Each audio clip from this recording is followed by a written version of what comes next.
What's up everybody? Welcome back to my channel. If you're new, welcome. My name is Vilma and the time has come for me to share my best and worst foundations of the year. I've tried so many so far. I've loved higher end and I've loved drugstore, but a few of them didn't really work for my skin. So if you like videos such as this, please make sure that you give this video a good thumbs up. Make sure that you subscribe to my channel so you don't miss any future videos from myself. And let's get started. So if you're new to my channel, I'm going to just give you kind of like a rundown of my skin. I am an NC30 by MAC. I have combination to oily skin. I have humongous pores. I have aging skin. I am 40 years old. So all these foundations, I've done a review and they're all based on those particular points that I've just mentioned to you guys. So if you're interested in any of these foundations, please make sure to look in the info bar below for my reviews. Now I'm going to start with my least favorite all the way to my top number one. And my least favorite foundation of the year is by H&M. This one is called the All Day Liquid Foundation with a Flawless Finish. The shade that I have here, if I'm not mistaken, is beige or warm beige. And it worked really well for my skin. It was a little bit on the lighter side. I felt like I needed maybe a darker shade or maybe just something that was a little bit warmer, but on the bottle it actually looks like it's going to work pretty well for me.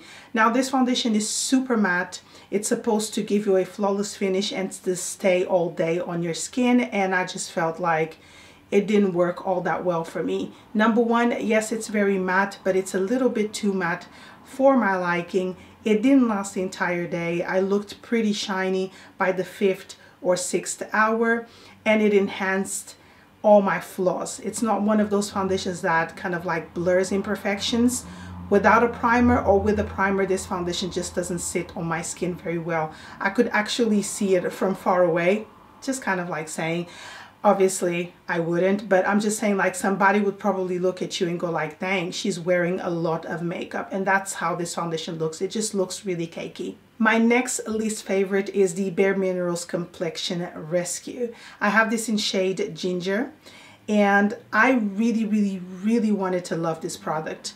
I enjoyed it for a small period of time, and I completely stopped using it. And the reason for that is, although it looks great on the skin, it's kind of like a tinted moisturizer, although they don't claim that it is. It's like a gel, a tinted gel. It peels off my skin. I have to be so careful with the skincare that I use. I can't wear a primer. It just peels off. Whilst I'm rubbing this product into my skin or blending it in, it starts lifting and I can actually see it on my hand. Now, if you look at the review that I did in the demo, you will probably notice that I start looking at my fingers because constantly I feel like the product is peeling. It looks pretty on the skin. It's a kind of like very sheer to light or moderate coverage. It's perfect for every day. It has a high SPF, so it's perfect to protect your skin from the weather, from the sun, but it just lifts off my skin, so I completely stopped using it. My next least favorite is the L'Oreal Infallible Pro Matte Foundation. I have this in shade 104, but I believe I'm shade 105. This was sent to me. I really like how this foundation looks when I'm doing videos, but it's not a foundation that I would wear on my day-to-day. I'm not a huge fan of full coverage foundations which are matte because of my aging skin. I just feel like they emphasize my flaws, so I tend to not use them all that much. And because I don't use it on my day-to-day basis, it just ends up being in the back of the drawer of my foundations, and I never ever reach for it. Now, I do really like the packaging. I really love what L'Oreal did with this foundation, but I just don't think it's a foundation for me. It's super duper matte. Although I have combination to oily skin, I do prefer foundations that have a little bit more of a satin to maybe a little bit of a glow. It just makes you look a little bit more youthful. But this one just didn't work for me all that well, and shade 104 is a little bit more on the cooler side. And like I said, the foundations which are matte and they're from the drugstore, a lot of times they're quite visible on the skin, so I tend not to use them all that much. Next, I have the NYX Total Control Drop Foundation. Now, I didn't start this one by saying this is my least favorite, because I have a kind of like love-hate relationship with it. I do really like it, but I don't like it all that much. A lot of factors come into this. Foundation, I find it very expensive. It retails for 14 pounds. You don't even get a full fluid ounce. It's not a lot of product on here. Yes, you can control the amount of coverage that you apply on your skin, but the amount of product and the price really stops me from wanting to love this foundation. I did express that in my video review that I did for this foundation. Otherwise, I do really enjoy the coverage. It's very light on the skin. It looks very, very natural. It has kind of like a matte finish, but it's not a flat matte, so you don't look dead. So that's one of the things that I really like about it. I'll definitely reach for this foundation because it looks really pretty on the skin. It does feel somewhat of a higher endish foundation, but the price point and the amount that you get stop me from loving it. Now moving on to the foundations that I actually enjoyed throughout the year. I'm going to start at the bottom, building myself up to my top number one. And the first one is the Kiko Universal Hydrating Foundation. It's called the Universal Fit Hydrating Foundation, and I have this in shade Warm Beige. Love the packaging, love how it feels on the skin. It's a light to medium coverage. It looks very fresh. It gives you a really, really nice glow to the skin. The finish is very skin-like, but you still have that coverage, which I really, really enjoy. Now, I haven't reached for this foundation all that much because I have so many to go through, but I really, really enjoyed this one. Very inexpensive. I think I paid maybe £6.99 or something like that, and Kiko is always doing promotions. So definitely check this foundation out. I really, really like it. My next foundation is something that I'm so happy that I tried because it is so good. It's by Nippon Fab, and I have shade 20. It's a perfect match for an NC30.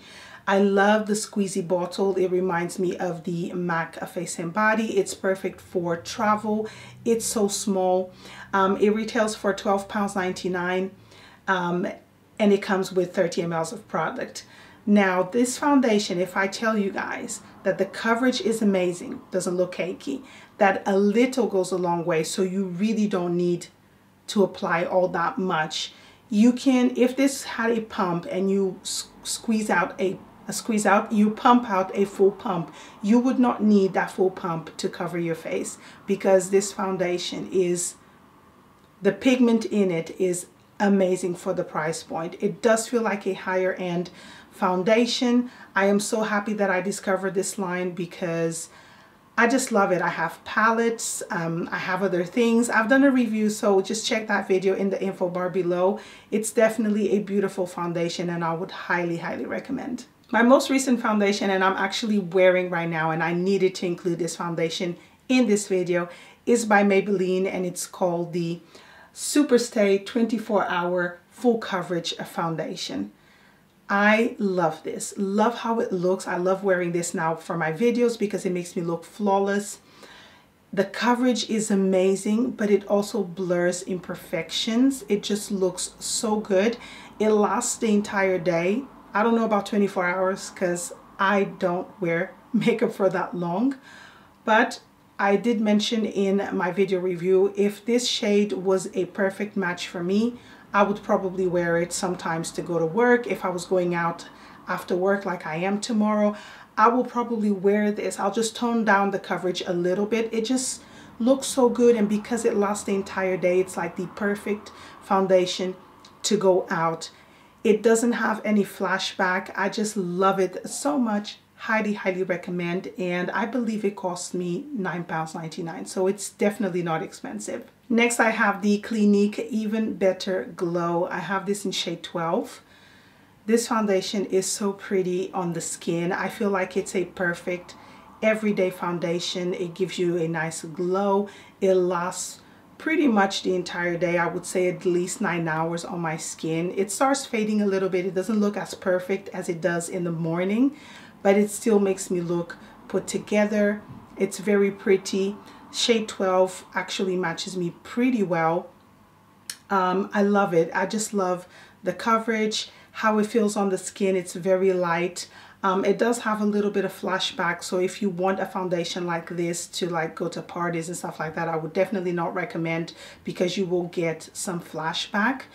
But the foundation is really, really pretty, and it's not the most expensive higher end foundation either. Next, I have the Nars Sheer Glow foundation. If I tell you guys that when I got this, I was so in love with it, so obsessed. I was wearing it nearly every day for everything, to go to work, to do videos, to go out. I'm nearly done with this bottle. The shade that I have here is Stromboli. I absolutely love how this foundation looks on the skin, how it sits, how it feels. And every time I do videos wearing this foundation, I always get compliments. I find that the shade is just like half a shade maybe too dark for me. However, although it is just that half a shade dark, I blend it into my kind of like neck, and it just makes me look alive, especially in the winter where we go so pale and your skin looks dull. This foundation will just bring your skin to life. And I excuse me, and I absolutely love it. Highly, highly recommend.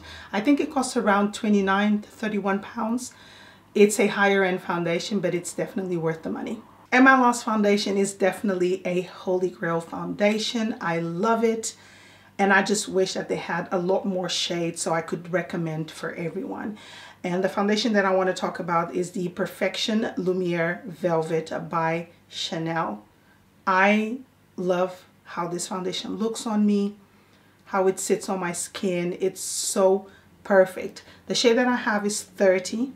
And I really, really wish that they had a lot more shades. I think they only have about 7 or 8. So it's not going to cater for everybody. But it's the perfect matte foundation, because it still has a little bit of a glow, or there's a sheen to the skin. You don't need to set this foundation.